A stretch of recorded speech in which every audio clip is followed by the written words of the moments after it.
It's a little bit of a topic that I thought I'd cover and something that can bring value to especially people who are after a certain kind of journey. Here, as you can see, the topic for discussion or what I'm going to share is journey from 0 to 1. And I'd like to explain that, first of all. Perhaps, I don't know, some of you might have read Peter Thiel's book and you might know what I'm talking about, but let me reiterate what that means. 0 pretty much means that starting from nothing, literally, you have an idea and that's it. That's 0. You're starting from somewhere and you pretty much have nothing as a founder, as a co-founder. And 1 means that you've achieved a breakthrough in this context. Let's say you're the first one to come up with radio, you're the first one to come up with television, you're the first one to come up with rockets and things like that. You're the first one to do that. But when you're the first one to do that, you still haven't, like, that's a technology. And a lot of founders here would agree that a journey from technology to product is quite a long one. But I'm going to talk about a journey from 0 to 1, which means like literally an idea to a technology. And, and as I mentioned, the other one is 1 to N. There are people, for example, another example is Apple. Steve Wozniak did a journey from 0 to 1, although he was not really the first one to like invent computer, but they had a pretty cool idea and they implemented it. And Steve Jobs took it from 1 to N. He took it to the masses. He was that guy who knew how to take it to the market. So I'm going to focus on 0 to 1 for today. There are 2 things that, so what is the mindset? Who is this really for in this audience? Vancouver, I would say, is an amazing place. It's been a blessing for me at least. If somebody says that California is Silicon Valley, I'd call Vancouver a quantum valley. We have some pretty cool stuff going on out here with companies like D-Wave as well. And it motivates, it inspires that, you know, you're not alone to think of some crazy ideas and go after it, actually. So paradigm shift, like challenging social norms. You know, why is certain things, you know, done in a specific way? You are the one who is constantly challenging a paradigm or social norm, and you are thinking of a paradigm shift. And yet you're doing that diplomatically, you know, you're open enough, you're diplomatically open enough. And I'll bring up a few quotes, you know, afterwards, just to showcase that it's actually very important. It's a fine balance between being an open source and closed source. I come from computer science, you know, community, and there, you know, there's a concept of open source and closed source. So it's somewhere in between. It's like you're in that meta state. It's not exactly, you know, you're open source. The world out there of entrepreneurship, it's very ugly in some ways, you know. Sometimes people just call you in just to find out what you're working on. And of course, you know, you have to be in certain, that, you know, the mindset of being in stealth mode. The first part is what the paradigm shift that I talked about. Beautiful, this is the movie from Beautiful Mind, a quote from Beautiful Mind. And, you know, it's a wonderful quote, like, you know, this is like a truly original idea is the only way that I would distinguish myself. It's something that inspires me. But of course, I don't need to be, you know, bluntly foolish about it. I need to be sort of pragmatic about it at the same time, which brings me to the second quote. Good artists would copy and great artists would steal. Sometimes you need to have that open-mindedness. You need to see, like, you know, there's always, you know, there is Carl Jung, a famous psychologist, you know, in terms of cause and effect. There's always a parallel event going on, you know, theoretical physicists call it parallel universe. So there's always, and I also believe that there's always somebody working out there. What exactly you're thinking, somebody's working out there. And it would be smart enough for you to just connect with that person and see what's going on. And if you can expedite the process of going from 0 to 1, that's a pretty smart move. And Pablo Picasso, you know, I think he captured that in his own times. What matters in this journey? So that's what I mentioned, like, you know, interdisciplinariness. Like nowadays, a lot of products that we design and we engineer are not just like computer science or just mechanical engineering or just product design all these people need to come together. And, like several other universities on the planet, like MIT Media Labs, they call it interdisciplinary, pretty interesting terms, but essentially getting out of your own field, getting out of your own comfort zone, connecting with other people, and understanding and learning solutions that way. Open-mindedness, collaborative approach. Work with those that really matters. There will be a lot of people, pretty much, there will be a lot of waste of time connecting, but you should know, who are really the experts in the field. They would have reached out to their community in some ways, and it's important just to connect with those people directly. No bureaucracy. I actually wanted to show a video, but the video itself was 1 minute long, but I can tell you a gist.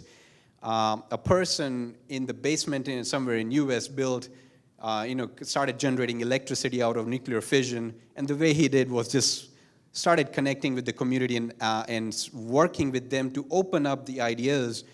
And in the end, what he told, no bureaucracy, just go there and do it. All this giant, no corporation stuff, just go and do it. And do all this while remaining in stealth mode. Now, the purpose is not just not to share or anything, but I believe there are two good reasons not to always just go out there and say what you're up to. One is because perhaps you haven't actually achieved and be there at the state of one, which is a pure breakthrough. And the second is, there are corporations that can perhaps divert the attention and take it into a direction where perhaps you as a visionary would not want to take.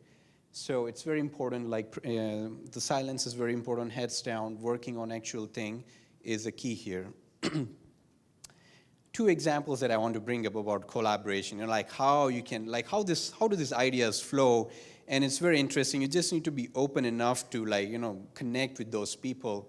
Here is a photograph of a Russian mathematician, Grigory Perelman, who won Fields Medal in 2005. He didn't accept it. He wasn't even present for the ceremony.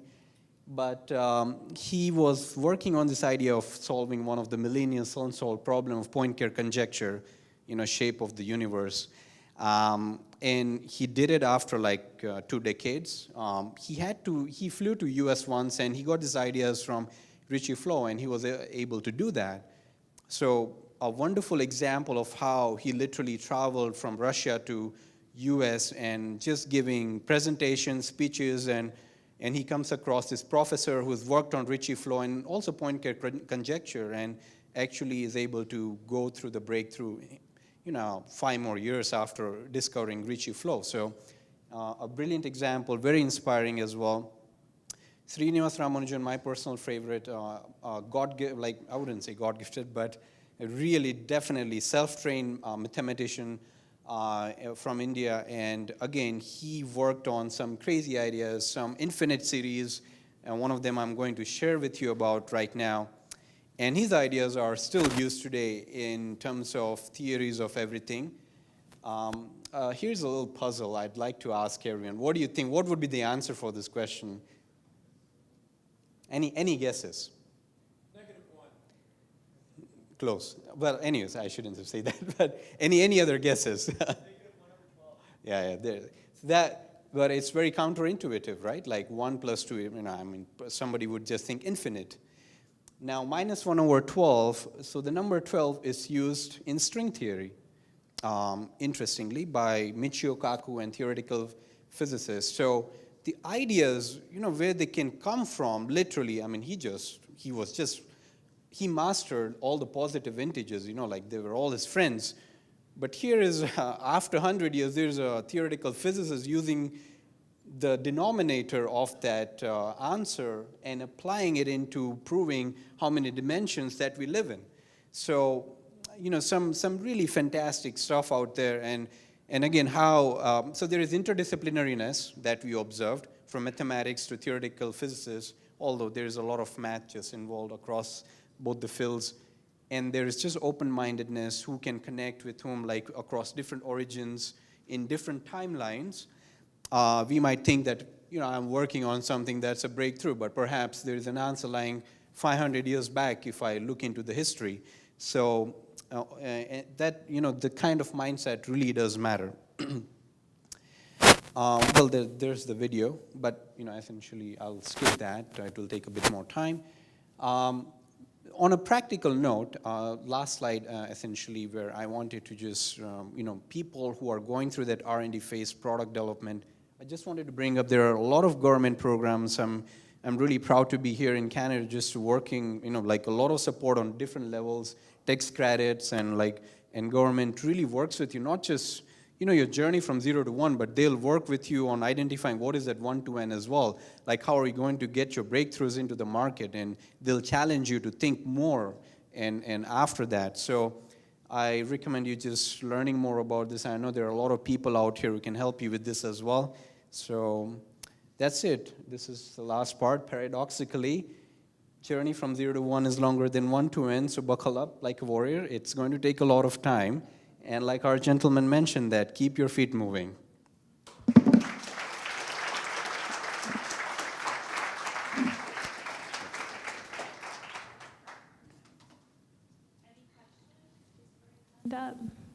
I'd love for you to share that video that you were speaking of. Is there any questions on this side of the room?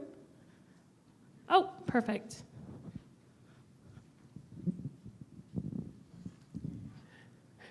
Hey here, this is Edward Adhia here. Love your presentation. I'd love to get a bit more clarification on what you meant by do stuff in stealth, especially when you have a product where you don't know whether it's going to work. Wouldn't it make sense to go out and get validation from everybody first? Right. I have gone through the theories of Steve Blank, and where he talks about being open, lean startup strategy. I think when you go through something days and night, you do get enough idea. We have worked enough with the community that we get enough idea of what is lacking. I think only after that, a stealth mode, it's okay, we have done enough of market research. Now the time has come to put your heads down and work. So that's the part of stealth mode. And I think and that's the part where it really requires you to connect with the right people who can actually execute with you. And that's where, I think the stealth mode would really apply for multiple different reasons, I would say. Any other questions? Okay. A round of applause for Dhruv. Thank you so much for coming out today.